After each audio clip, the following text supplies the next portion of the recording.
Bem-vindo ao Papo Espírita, a espiritualidade na sua vida. Oi, amigos, sejam bem-vindos ao Papo Espírita.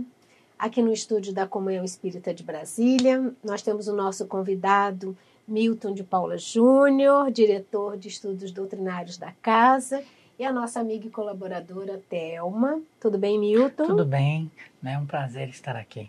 Obrigada. Tudo bem, Thelma? Tudo bem. Milton também já esteve conversando conosco com outro tema sobre fluidos, perispírito, né? Quem se interessar pode acessar o nosso canal. E hoje nós vamos ter com Milton e Thelma um papo bastante intrigante. E nós começamos esse papo com uma interrogação. Obsessão? Como quem pergunta o que é. E depois que a gente descobre o que é e como é que é o processo, uma segunda interrogação. O que fazer? E nós começamos o nosso bate-papo de hoje, lembrando Paulo em Hebreus, no capítulo 12, no versículo 1, que ele diz que nós estamos cercados por uma nuvem de testemunhas, não é isso? Isso. E complementamos esse nosso início com Kardec, com as orientações dos espíritos superiores, no Livro dos Espíritos, tanto na questão 459, né, que vai nos dizer que nós somos influenciados muito frequentemente por mentes, né, desencarnadas. E na pergunta 460 ele complementa dizendo que por causa dessas influências nós devemos ter então pensamentos próprios e pensamentos dirigidos. Como é que é isso, pensamento próprio e pensamento dirigido, Milton? Isso é uma coisa importante da gente pensar, né? Porque se nós pegarmos, por exemplo, Emmanuel no livro Pensamento e Vida, ele coloca que a mente é o espelho da alma. Então nós somos aquilo que pensamos, e aquilo que pensamos a gente plasma. E se nós pegarmos lá, né, anotações de Santo Agostinho no Livro dos Espíritos, que ele coloca, né, fazei com que eu fazia quando estava, né, ao final de cada dia, colocar a cabeça no travesseiro e pensar o que eu fiz de bom, o que eu fiz de ruim. Então a partir do momento que nós começamos a observar quem de fato somos nós, né, começar a observar o que nós pensamos, né, o que de fato está vindo uma fixação no momento que não é para estar vindo, né? Ou uma ideia que está surgindo talvez do nada, algo que não é meu, mas a partir do momento que conheça-te a ti mesmo, nós passamos a refletir o que de fato é nosso, né? Por que eu estou pensando isso se o meu sentimento naquele momento não é aquele sentimento de ódio, de raiva, de vingança, de ciúme, por exemplo? A partir disso nós vamos diferenciando o que de fato é nosso e o que de fato é um irmão que está jogando uma influência, às vezes sutilmente, né, essa influência, e aí a gente começa aos poucos. Não é fácil, mas à medida que a gente vai tendo esse exercício e pensar quem sou eu mesmo, o que eu gosto, o que eu penso, o que me dá prazer, o que me deixa triste, a gente começa a perceber, não, mas peraí, esse pensamento meu de agredir um irmão não tem porquê de acontecer. Aí nós vamos diferenciando, de fato, o que é nosso e o que não é nosso. Né? Vamos pensar naquilo que coloca, né? Que nós somos influenciados a todo momento, né? Por uma nuvem de espíritos. Mas nós precisamos pensar, né? Essa influência vem de fora ou é de dentro que nós estamos atraindo por aquele desejo íntimo que nós temos, né? E André Luiz cita bem no livro Ação e Reação um caso, se vocês me permitem, um caso de Antônio Olímpio, um fazendeiro, que tinha herdado uma herança, mas os irmãos, e ele arquitetou o assassinato dos irmãos para ficar com toda a herança. Então levou os irmãos para pescar, só que ninguém sabia nadar. E aí ele movimentou o barco, os irmãos, né, acabaram ali, né, sendo assassinados. Quando acordaram no mundo espiritual e perceberam, foram para uma escola no mundo espiritual chamada Escola de Vingadores. E lá ele cita uma frase muito bonita que está no Ação e Reação, que traz para isso a questão da influência nossa, que nós aprendemos na Escola de Vingadores, que cada um de nós tem um desejo íntimo. E esse desejo que é só nosso e de mais ninguém, nós aprendemos a tocar. Então veja que na verdade ele vem de algo que já está aqui. E aí se a gente passa a conhecer-se a ti mesmo, né? E aí nós começamos a perceber, bom, isso é meu, isso não é meu, por que eu estou pensando agora? E aí a gente vai discernindo, né? interessante que em vários dos programas a gente tem sempre mencionado isso, né, Thelma? Falando sempre do autoconhecimento, né? Isso, da importância, né, do autoconhecimento, se conhecer, ver as suas tendências, o que mais você... os seus valores, né, pontos fracos, pontos fortes, né, para a gente ver até que ponto a gente está sendo influenciado, né? E aí eu queria até perguntar para você a questão do médium psicofônico, né, em especial. Ele é muito influenciado por esse campo mental, espiritual, seja também de encarnados como desencarnados, né? Eu gostaria que você abordasse. E Kardec fala isso bem, né, no livro dos médiuns, né, e depois ele retoma um pouco a questão dos fluidos na Gênese, e ele coloca que o médium psicofônico, por ter o contato perispírito a perispírito, ele primeiro percebe os fluidos, às vezes perniciosos, do irmão no mundo espiritual. E esse fluido vai envolvendo tanto ele, a ponto de, às vezes, ele aceitar o que o irmão está falando e não questionar. E às vezes, por isso que Kardec coloca que às vezes a obsessão, ela pode ser provocada por um espírito que não é mau, por um espírito que não é ruim. Talvez ele tenha um orgulho do saber, do conhecimento, aproxima de um médium psicofônico, pela própria facilidade mediúnica. Começa a jogar as suas ideias e o médium às vezes aceita sem questionar aquela ideia, ele acaba ficando sujeito à influência desse irmão no mundo espiritual. E ele não é mau, mas ele achou uma brecha no médium psicofônico, né? Às vezes a gente confunde muito, né, afinidade com sintonia. E às vezes, para acontecer um processo, é importante a afinidade. Sim. Né, ele vai aproximar do médium psicofônico, pensamento a pensamento, gera uma afinidade. Mas se essa afinidade ao longo do tempo se torna uma sintonia, aí eu posso iniciar um processo obsessivo naquele médium. Então quer dizer que não tem essa de que no processo obsessivo o obsessor cria uma situação para que o médium ou o ser humano encarnado se veja em situações difíceis. Não, já está nele. Ele apenas aguça um pouquinho, é isso mesmo? Exatamente. A gente pode até fazer um exercício. Pensa numa tristeza, cada um. Pensou? Aí a tristeza já existe. Sim. Já está aí dentro. Vamos imaginar que eu vou iniciar um processo obsessivo sendo um obsessor. Você é triste. Passa uma vez. Depois, você é triste, você é triste, você é triste, você é triste, você é triste.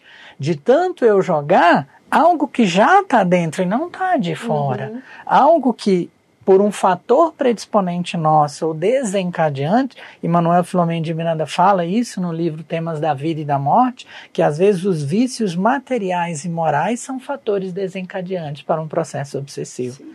E aí vai chegar um ponto que nós vamos acreditar, sou triste. Quando começou isso? Começou uma obsessão simples, que não é uma simples obsessão. Eu ia começar a perguntar isso também, né, Thelma? Que quando começa, não é uma coisa agressiva. O processo não começa, a pessoa de repente demonstra um comportamento que não tem. Exatamente. Não, é sutil, né? Às vezes vem uma ideia, né? Vai jogando, né? Você é triste. Aí no outro dia, você é triste, você é triste. Aí no outro dia, 10 vezes, você é triste, que vai chegar um ponto que eu sou triste. Aí o que acontece? Meu padrão vibratório é baixo. Eu vou sair de uma obsessão simples para entrar, às vezes, num processo de fascinação, que é algo complicado. Que aí a gente pega um médium psicofônico, às vezes fascinado, ele não questiona o que o espírito está falando para ele. E às vezes ele não percebe que está fascinado. Sim. Né? Nós tivemos uma vez contato com uma grande passista, né? Que o sonho dela, veja o desejo íntimo dela, era curar alguém. E ela num centro todo, e um, que se dizia obsessor, querendo atrapalhar aquele trabalho naquela atividade, né? Influenciou uma irmã que estava passando por um processo obsessivo para tomar passe com ela. Só que na hora que ela foi dar o passe, a irmã, como se os obsessores saíssem de propósito, e a irmã se ajoelhou frente dela e falou: minha irmã, você me curou. Tocou num pontinho, tocou naquele desejo íntimo que ela tinha. E a partir daquele momento, ela chegou no centro e falou: olha, a partir de hoje eu preciso começar a cirurgia espiritual. que dizendo que o mentor, olha a importância, né? O risco às vezes vem sutilmente, uma ideia que depois ela vai virar. E ela chegou no presidente, falou, o presidente sensato, falou, olha, vamos começar devagar, né? Vamos formar um grupo primeiro, avaliar. Não, o meu mentor está aqui e está falando que eu tenho que começar a cirurgia espiritual. Que coisa. E ela saiu. E ela fundou um outro centro. E depois ela foi presa por exercício ilegal da profissão, porque ela não é médica, para estar fazendo cura. Então percebe que de uma simples ideia virou um processo de fascinação, a ponto às vezes de um processo de subjugação de o irmão já comandá-la, e acabou atrapalhando o trabalho porque ela levou mais de 30 pessoas junto com ela e eram 45 no trabalho. Então às vezes essa questão de influência nós precisamos olhar mesmo, né? Deitar a cabeça no travesseiro, né? Observar se eu sou o que eu penso, o que eu penso, o que nós normalmente pensamos, para não entrar num quadro desse, né? Thelma, você consegue perceber quando o pensamento é seu e quanto ele vem de fora? Com os anos, né? Eu, por exemplo, tenho a mediunidade, a psicofonia, né? Então, no início foi muito complicado, mesmo porque o psicofônico, como você fala, as energias se confundem e é um processo também orgânico que você começa a sentir mal, você começa a ter vários tipos de influência. Então, com muito trabalho, dedicação e estudo, né, que precisa para você começar a avaliar o que é seu e o que não é seu. Então, você vai percebendo e eu já estou, acho que uns 30 anos, e mesmo assim, de vez em quando, sou pega de surpresa, né? Porque é vigiar e orar constantemente. Aliás, o médium, ele tem que estar vigiando primeiro e orando depois. Não tem jeito. Então, assim, daqui a pouco, quando você se pega com determinados pensamentos que vão te tumultuando, né? Aí você, epa, isso aqui não é meu. Aí você começa a centrar e ter cuidado, porque essa história de você trabalhar na casa com um médium psicofônico, passe, tudo, você começa, as pessoas às vezes vão te procurando, né? Isso, você percebe algumas coisas e tudo, e daqui a pouco, se você entrar na onda, você entra nesse contexto complicador. Então, assim, é orar primeiro, é vigiar primeiro e orar, e sempre estar estudando. Sempre você está sendo testado. E para o médium, né, Emmanuel fala isso, né, no Consolador. Qual é a maior necessidade de um médium? Evangelizar-se a si mesmo. Então, estudo, oração, trabalho, observação, porque senão você acaba, às vezes, sendo joguete desses irmãos que, às vezes, não são maus. Né? Então a gente precisa pensar com calma quando Kardec coloca no Evangelho que a obsessão é causada por um espírito mau. Às vezes ele não é mau, às vezes ele foi um infeliz, foi magoado, maltratado, com tantas situações aconteceram com ele em vidas anteriores que nesta ele apenas vem cobrar daquele que um dia foi o algoz. Né? E isso mudou muito, né? Quando a gente saiu da psicografia que Kardec trabalhou, e quando passamos a psicofonia a ouvir o irmão, nós começamos a perceber que às vezes ele não é mau, né? E a gente taxa como obsessor, né? E aí a gente acha que sendo o obsessor só no mundo espiritual. Uma vez eu atendi uma aluna que ela veio pedir... sempre um inimigo, né? Sempre inimigo, né? Ela veio pedir, pelo amor de Deus, para não ficar livre do obsessor, porque ela amava o obsessor. Que ela tinha, né, um amor muito grande. Cerca de uma semana, 2 semanas depois, o obsessor se manifestou no grupo pedindo pelo amor de Deus, porque ele já tinha perdoado ela e que ele já não conseguia mais ficar de tanto que ela chamava ela. Então percebe que às vezes são os dois lados, né? Tratar o encarnado observando o pensamento, mas também o irmão no mundo espiritual precisa também ser ouvido, ser tratado, né? E ter o cuidado dessa afinidade que às vezes vai começar com gosto, com uma coincidência. E depois se torna uma sintonia que aí a coisa pode evoluir. Nossa, essa sua chamada é tão importante que a gente às vezes está tão distraído. Eu não tenho mediunidade ostensiva, mas eu percebo quando está exagerado. Então, o meu parâmetro é quando um sentimento está exagerado sem motivação. Então, ou eu estou irritada, ou estou triste, ou estou julgando, mentalmente julgando.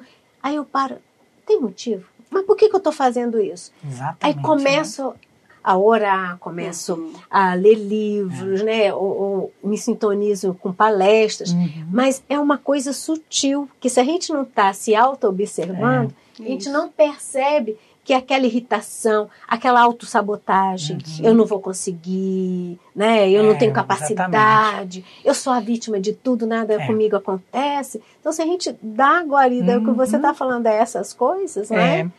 Se a gente pensa, né, como o próprio Emmanuel já, né, a gente estava comentando, que a mente é o espelho da alma.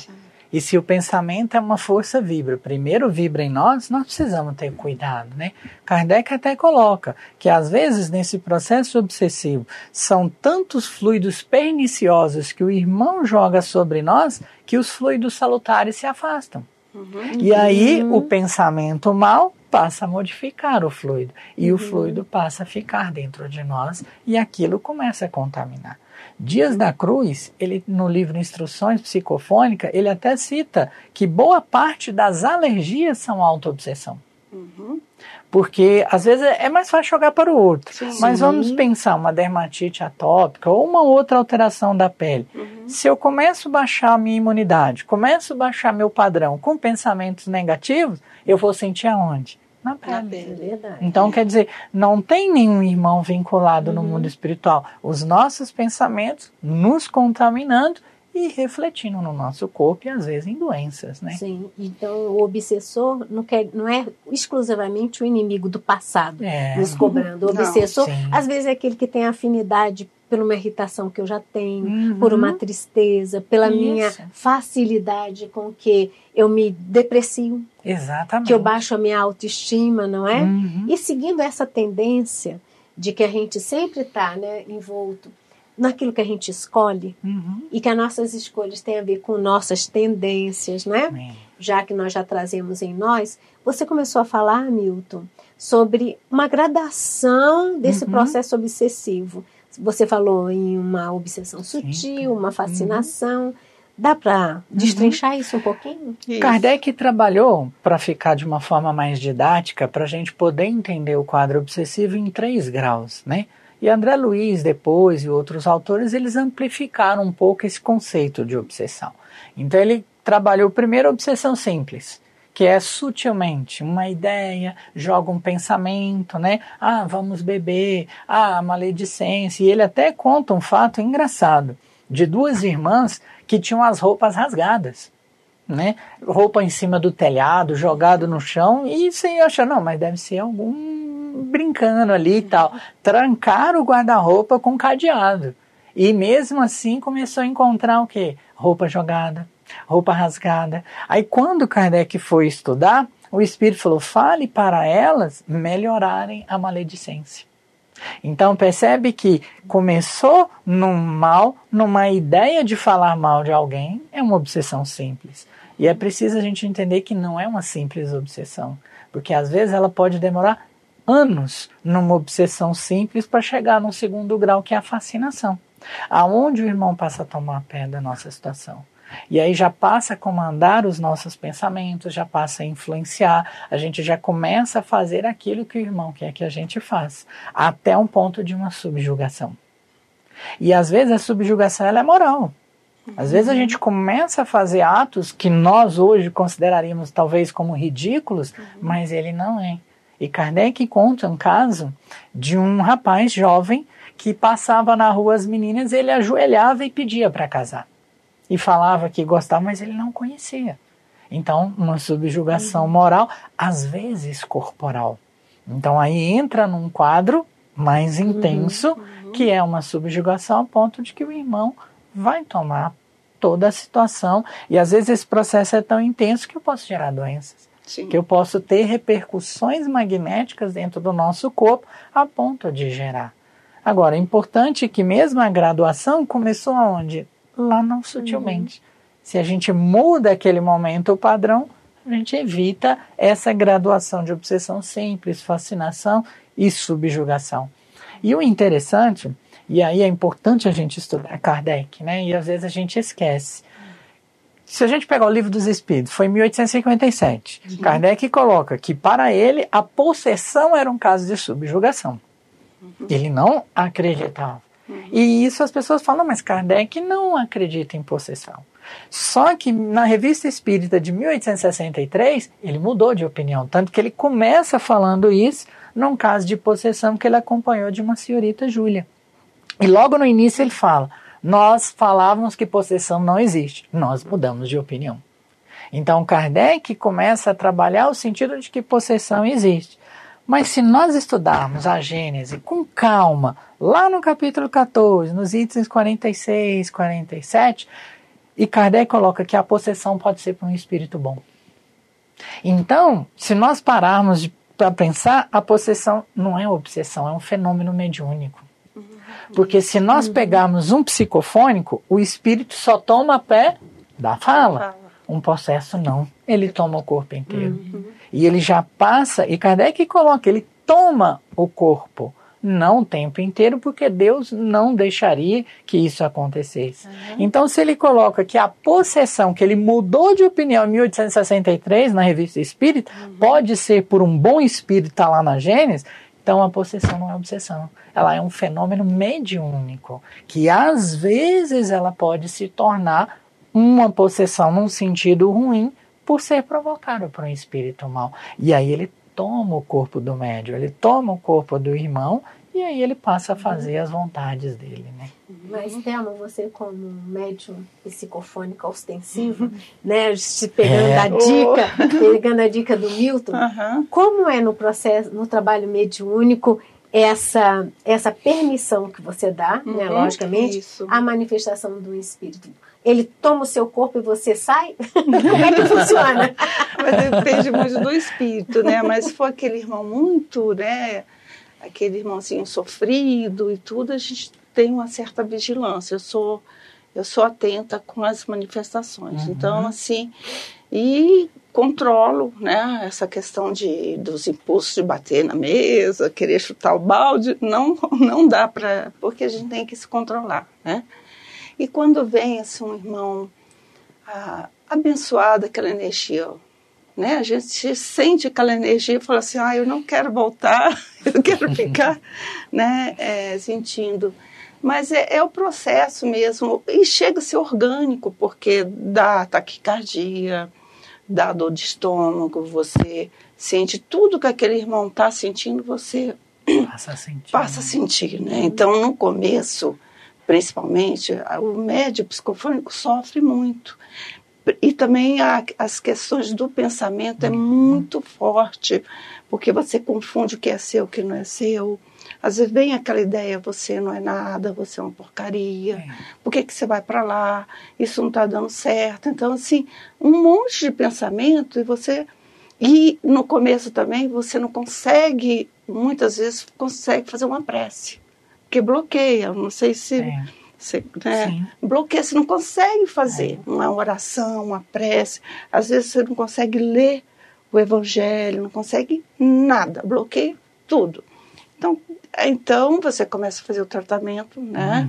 Desobsessão na casa, que é o uso do passe, das palestras, dos estudos, para que esses irmãos sejam afastados, ou que você conduza o trabalho mediúnico da forma mais equilibrada possível para que isso flua novamente de uma forma mais equilibrada. É isso, é uma história, né? Um processo, né? É um processo. Então o espírito não toma o corpo do encarnado e age por ele, né? Se nós observarmos, isso começou com Gabriel Delany, né? E Leon Denis no Invisível, que acreditava que a psicofonia era uma incorporação.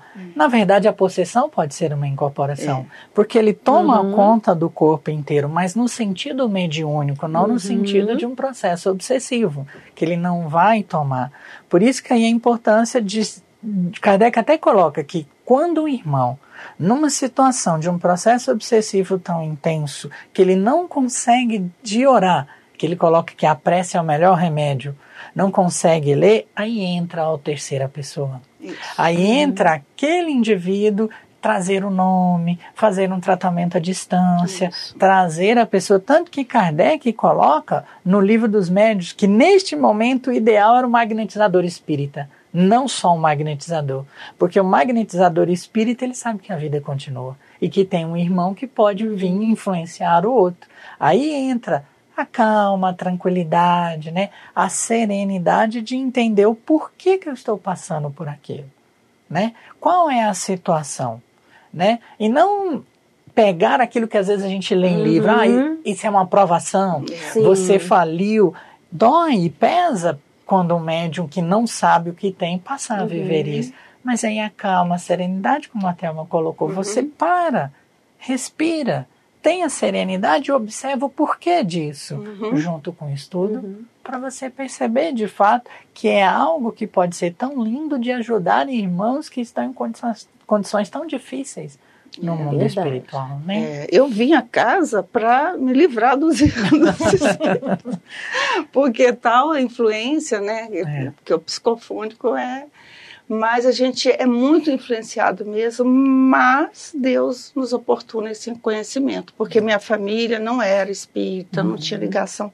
nenhuma com o espiritismo, e vinha trabalhar quando jovem numa instituição que era colada à FEB. Então eu comecei a sentir as manifestações e eu falei, nossa, eu vou nesse lugar, e conversando com o senhor administrador lá, ele lê esse livro. Aí eu comecei o livro dos espíritos, depois eu li o livro dos médios.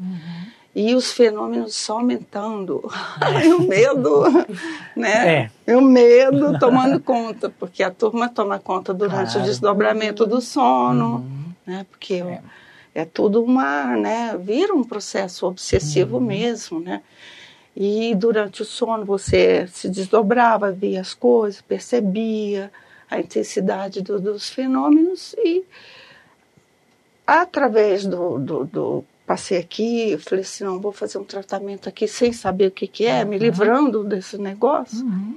E estou aqui há mais de 30 anos, me livrando de mim, das minhas imperfeições, na verdade, né? Isso é uma fala importante, né, que a gente precisa, né? Principalmente aquele que chega na casa com a mediunidade em desequilíbrio, né? Às vezes a gente vê Chico com todo o sofrimento da mediunidade, Divaldo com todo o sofrimento, e a gente acha que a mediunidade é sofrimento, é dor. Não, Sueli Schubert Caldas é uma médium ostensiva. E ela nunca foi tormentosa, tanto que ela escreveu um livro, Mediunidade, um Caminho para Ser Feliz. Então, importante disso, de perceber se eu estou hoje sofrendo uma influência dentro de um grupo ou fora, que eu uso o instrumento que a doutrina espírita, né? A prece, o passe, o tratamento à distância, um terceiro para estar olhando para a gente. Que é natural, né? Aquilo que eu não conheço, eu tenho medo, quero correr. Às vezes vem aqui, quantos aqui me livra disso, né? Porque alguém bateu no ombro e falou que você errou na vida passada, né? Nós precisamos ter cuidado, né? Porque às vezes a gente passa tanto sofrimento para alguém, talvez inconscientemente, achando que tudo é mediúnico. Não é, né? Primeiro a gente precisa excluir algo orgânico. Né? Retira primeiro algo orgânico, né? Por exemplo, a gente sabe que drogas lícitas e ilícitas, elas abrem o campo, e isso te abre uma sensibilidade mediúnica de você ver alguém. Então, mas enquanto eu estou usando, né? Então, começar a observar com calma isso, né? Às vezes não é fácil, não é fácil, né? Às vezes é difícil, né? Pela dor, pelo desespero. Mas é igual a gente andar de bicicleta. Quem aqui não caiu? Não é? Às vezes a gente ganhou a bicicleta, colocamos a melhor roupa, né, e fomos pegar o vento, né?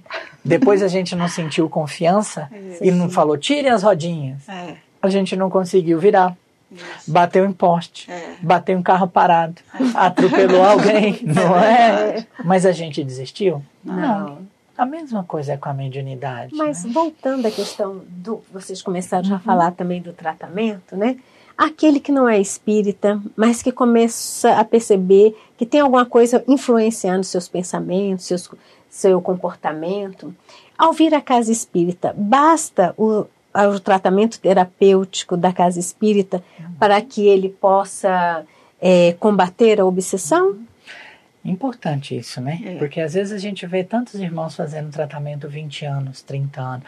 Eu lembro agora daquele desenho do Pateta, não sei se vocês lembram dele no carro, Quando ele Assim, sai de casa, tranquilo, feliz, aí chega no carro, vê aquele trânsito, ele se transforma. Nós não podemos tirar a nossa parcela também, né? De mudar também, de procurar observar os nossos pensamentos para que a partir dali a gente modifica.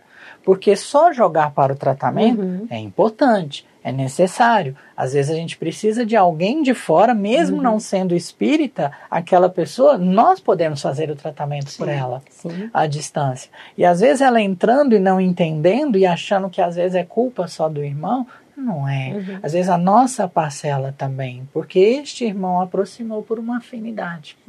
E Kardec diz isso, que boa parte das obsessões é uma imperfeição moral. Então, às vezes, olha a história das irmãs que rasgavam roupa. Qual que era a dificuldade? A maledicência que elas não percebiam. E o irmão se vinculou àquela maledicência, a uma imperfeição.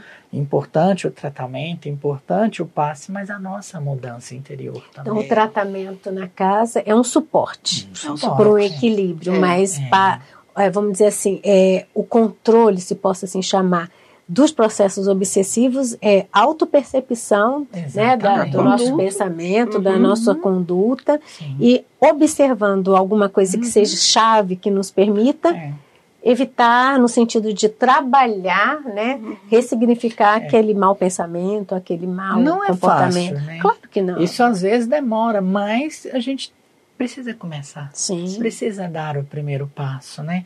Precisa entender que eu preciso mudar. Exatamente, né? Porque querer mudar não é fácil, né? Não Criamos hábitos com tantas coisas. Mudar, de repente, fica muito difícil, né? E às vezes dói. Sim. Né? A Joana de Anjos coloca que a mudança não precisa ser pela dor. Isso. Não é? Mas às vezes a dor é necessária para que você acorde. O José Carlos de Luca fala isso bem no livro Médico Jesus. Ele fala que às vezes a dificuldade, às vezes a dor, é Deus chamando a gente para o caminho de volta. Porque se não fosse assim, a gente não parava a estrada. Era casa, escola, trabalho, casa, escola, trabalho, casa, escola, trabalho. Mas em que momento eu vou entender isso? Em que momento eu vou perceber que a vinculação de um irmão que veio num processo obsessivo foi às vezes por uma imperfeição. Eu lembro um aluno uma vez que ele virou na aula. A gente estava falando sobre obsessão e tal, e ele virou e falou, mas vem cá, se eu faço uma prece antes de tomar uma cerveja, eu não posso mudar o padrão? Difícil a gente responder isso, né? Porque dependendo do que a gente fala, a pessoa pode...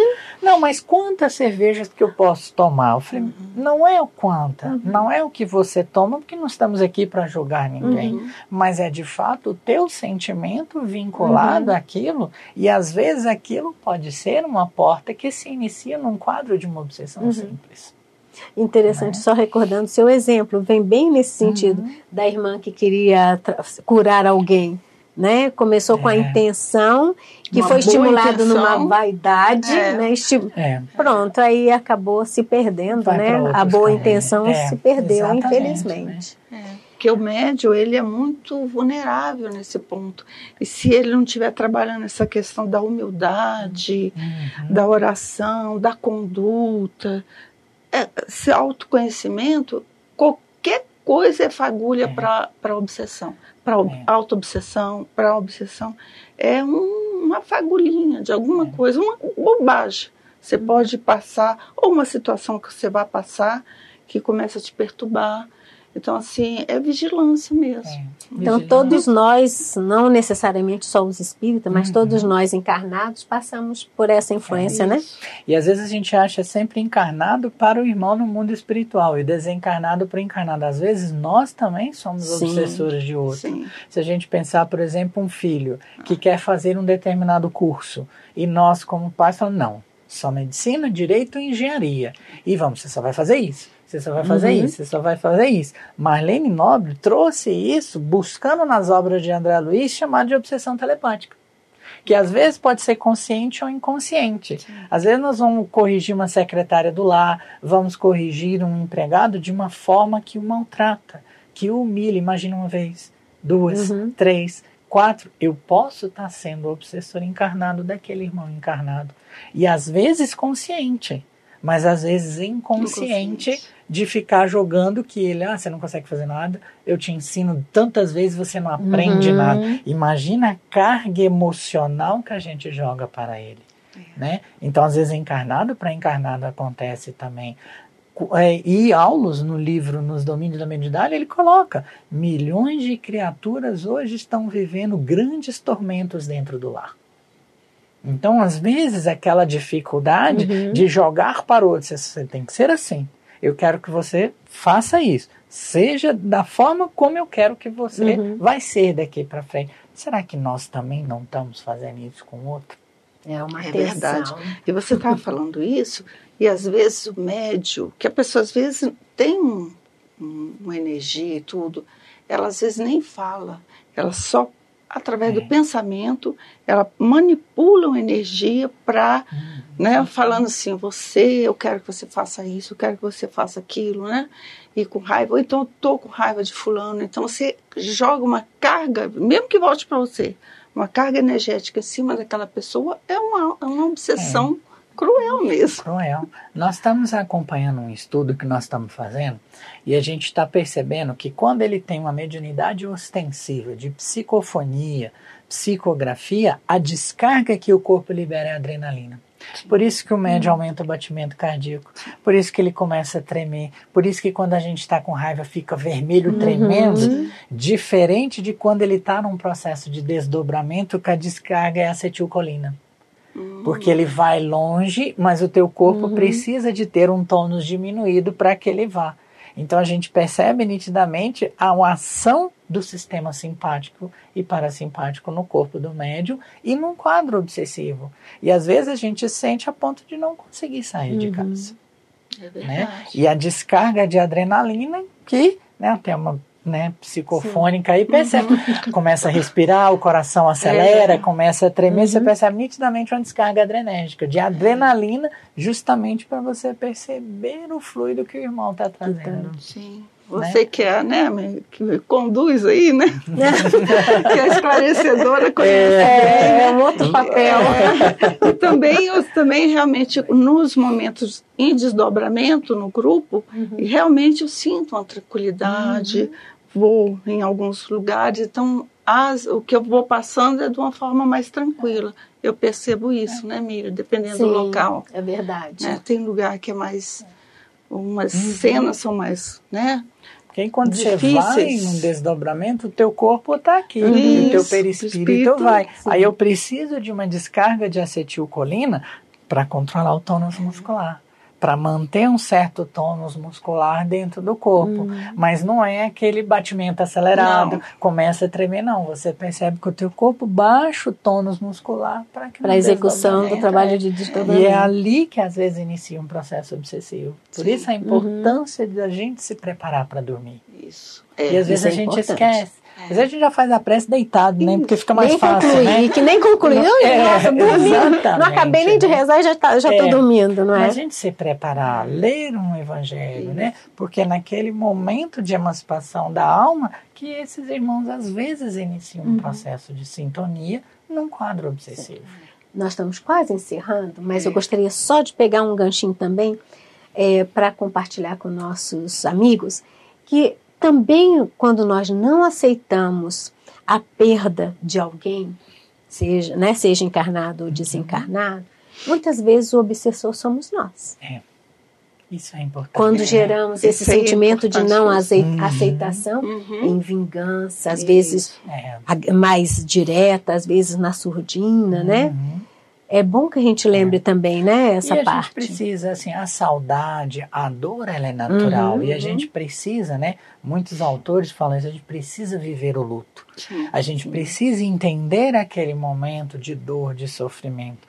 Porém, passando o momento do luto, e nós espírita, ou quem mesmo não é, mas acredita que a vida continua, é um distanciamento temporário. E nós não sabemos a condição que ele está. Nós não sabemos como ele chegou no mundo espiritual. E se a gente puxa, meu pai vem me ajudar, minha mãe vem me ajudar, e a condição dele não é uma condição ainda boa, ele vai vir, porque é alguém que nos ama, que quer nos ajudar. Sim. Só que nós estamos num padrão, e ele está num outro. Só que ele precisa de ajuda, e ele não tem condição de ajudar. E às vezes, essa, né, chamando é algo que a gente pode iniciar um processo. Não por maldade ele vem, né? Vem porque ama, porém padrões diferentes, né? E ele não consegue ajudar. E aí acaba, às vezes, iniciando uma vinculação obsessiva ali. Isso, até o mal-estar físico nas pessoas em casa, né? Então, assim, tem que ter todo um cuidado em cima desse processo, né? Energético, de sintonia, de afinidade, Exatamente. Né? E André Luiz fala isso na Evolução em Dois Mundos, que um processo inicia com afinidade. Sim. Mas se essa afinidade vai aumentando, vira uma sintonia. Gente, o papo está muito bom. Nós iríamos passar mais tempo conversando sobre o assunto, mas nós vamos ter que encerrar. Então, nós encerramos agradecendo mais uma vez a você, Milton, por esse bate-papo, por tanto esclarecimento. A você também, Thelma, por nos ajudar, trazer sua experiência e seus conhecimentos também. Queridos amigos, lembramos que o nosso programa Papo Espírita vai ao ar todas as quintas-feiras, às 19 horas, na Rádio Comunhão. Quem quiser também pode no Spotify nos acompanhar, não é? Então, por favor, quem gostar ainda, né, de passar e-mail, nós temos o nosso e-mail, radio@comunhãoespírita.com. Participe no YouTube quando você assistir, dê um ok, dê sugestão, dê um like. Compartilhe. Vamos fazer com que esse bate-papo seja mais interativo com vocês aí do outro lado, tá certo? E lembrando, né, Miriam, que se alguém quiser sugerir ou perguntar alguma coisa, né? Sim, você claro. manda pra gente, né? Nós estamos sempre prontos a bater o papo aqui naquilo que a gente puder, né? Trazer de experiência, de informações, de conhecimento que nós temos. Antes de encerrar, será que, Milton, você poderia trazer uma mensagem para os nossos amigos de incentivo? Tenha calma, né? A gente precisa buscar serenidade na vida, né? Entender, compreender e buscar ajuda, né? Se nós não conseguimos sair, que vamos buscar ajuda, passe, água fluidificada, o tratamento, mas entender, compreender e serenidade. Muito obrigada, é importante. Então, obrigada mais uma vez, Milton, Thelma. Até a próxima, então.